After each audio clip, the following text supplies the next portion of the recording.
start with the Civil War. We got Oregon State at Oregon. Oregon is a 13.5 or 14-point favorite. I'm not sure exactly where the number is right before we record this. I think we have 14 down here. Over under at 62.5. Can the Beavers in Eugene disrupt the Ducks season, or will Oregon keep rolling and have a chance to get into the playoff next week? What are our thoughts? What are we seeing on this game? Like, how do we just feel about it in general? Like, I don't think this game has been re-signed to say we're going to continue to play this quite yet. I think they're still in those dealings. So whoever wants to go first, let's talk some football. Am I the only one that's shocked Reese. that the spread is that big? Like, is that right or is that wrong? Like, I think that's I'm not 13, surprised. like 2 touchdowns. I could see like an 8 or a 9, but I think that spread's too big. Like, don't get me wrong. Like, I think Dan Lanning will have the guys fired up, ready to go. But I still think Oregon State is one of the better defenses they're going to see all year. I mean, I think I have 24 turnovers so far. And yeah, Nix hasn't turned the ball over a whole lot this year. I think just 2 so far.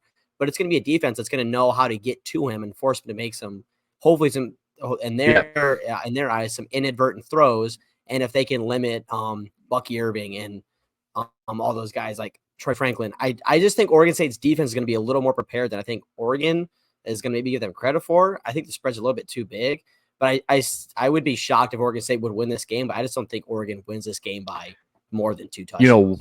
You know why that line's 14? Because Oregon State did not expose Washington last week on defense, granted the weather or not, right? Like, you didn't beat them low scoring. That's kind of your bread and butter, right? That's why that line's there. Parks, you were jumping at this one too. You have something to say on it?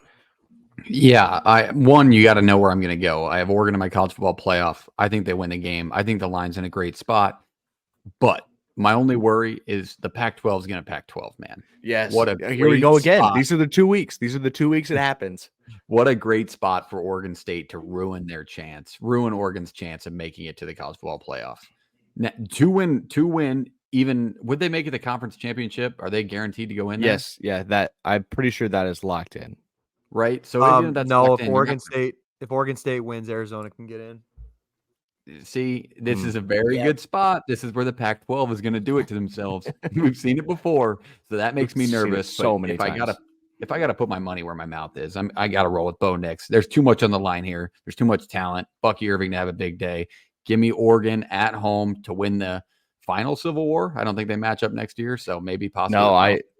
No, they're dealing with some weird stuff. Like, they're not quite locked into this. And this is Friday night, by the way, at 7:30. So this is Friday night at night. You're going into Autzen at night. For me on this one, a lot of it has to do with the defensive side of the ball for Oregon and the offensive side for Oregon State. Like, I understand the weather was weird last week. The game kind of played out weird between Washington and Oregon State. But if you're DJU, right, and you're Damian Martinez, and you're kind of looking at this game, you're like, where's your confidence coming from, I guess is what I'm trying to say. Like, I thought last week was going to be the game. You kind of showed up and you started balling out a little bit. Do you lose? Maybe. But when you lose as low scoring, instead of like 22-20 or whatever exactly the score was, do you really feel like you can go into Autzen now? And I know there's like Parks is saying, there's that little bit of background that out of body feeling where you're that pumped up for a game, and there's just something weird going on in the Pac-12 all the time. And it's the last Civil War for a while. Like, there's always something out there, right? Just floating around in the air that can make it weird. But Oregon's been disruptive. They've been able to hold some outside of Washington, good offenses to low scoring. They're able to play complementary with the offense and control the football and control the ground game. And now they're good up front and can handle a good ground game. Here we go, DJU. Your job was to come to Oregon State and be a part of this and make it better. Here's your chance to really blow up a Ducks season and cement your name in Oregon State history. Because I think 16 is the wrong number next to their name, because I think they're better than that. But when you lose the game they did last week, or a couple, the one in Arizona early in the year, I think is just a weird one. But Washington State's this is the one, right? Yeah, Washington State's not great. That's the great point, Reese. Like, that's one early in the year you got that was a Washington State team playing a lot different than they are now, but that's one you need to have looking back. So, Schaefer, any final thoughts on this one that you want to kind of tie the bow on, and then we'll throw all our picks because we got a 15-game ATS board this week. There's a couple of things that come to mind, and I think JP, you said it perfectly. Like, Oregon State, you couldn't have asked for a better opportunity last week with the weather being as bad as it was, being at home. Like Martinez still had 120 yards. Like that's an opportunity for you to win that football game. That is prime set up for you to win. And some DJU turnovers kind of cost them the game. Oregon ranks 10th in the country in rush defense. That's just not going to bode well for Oregon State. Like that's all they can rely on. And you kind of saw it last week when things got hectic. I hate rivalry games being this big as far as spreads. There's a scenario where I do see Oregon State keeping this close, and Park said Pac-12 is going to Pac-12, but we kind of said that last week too, and Washington still came out of it. I think it's different this year. I think those two, Oregon and Washington, they're finding ways to win with different options, and I think a lot of it has to do with veteran quarterback play. So, being that said, I'm going to take Oregon to cover. I mean, it's 14 on the dot. If I push, so be it, and I think that's where it's going to be at. Reese, I have one thing to say, but you can go ahead and give your pick, or if you have something to add in. Say I have something to add in too. Shaver just talked about how they took away the run game, and they're 10th rush defense or whatever. People forget DJU is still throwing 20 passes through the air for touchdowns this year. So like the guy can still sling it if he needs to. Like, He's proved it. He doesn't have the weapons. Spots. He doesn't have the weapons out there, but I think he won it in that Cal game. I'm sorry to cut you off. He won it in that Cal game. He's won it in certain spots against weak defenses. Again, we said the weather was bad last week, but that's a weak defense, or at least it has shown to be in the last 5 weeks. And Jabbar Muhammad kind of made him his daddy. Like he had a couple of takeaways. That guy had a game. They took advantage of it.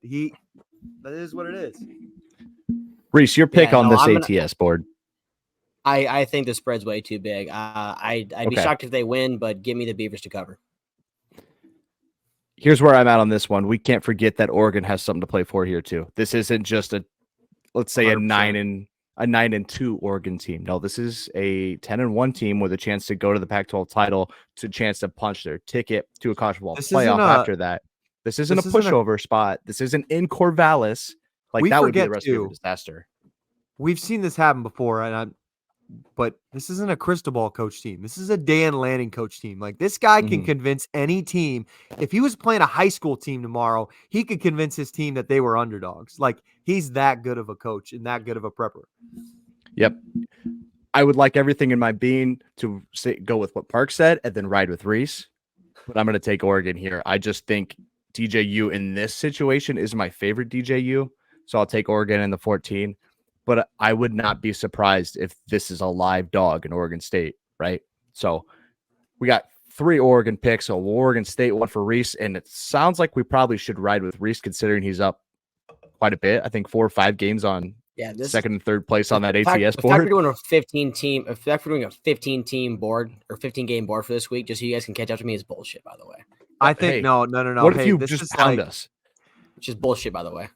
This is Reese. This is the NBA in-season tournament. Like whoever wins, it's going to be cool. We're going to give them the championship. Hey, you won rivalry week, but like you didn't win the NBA finals.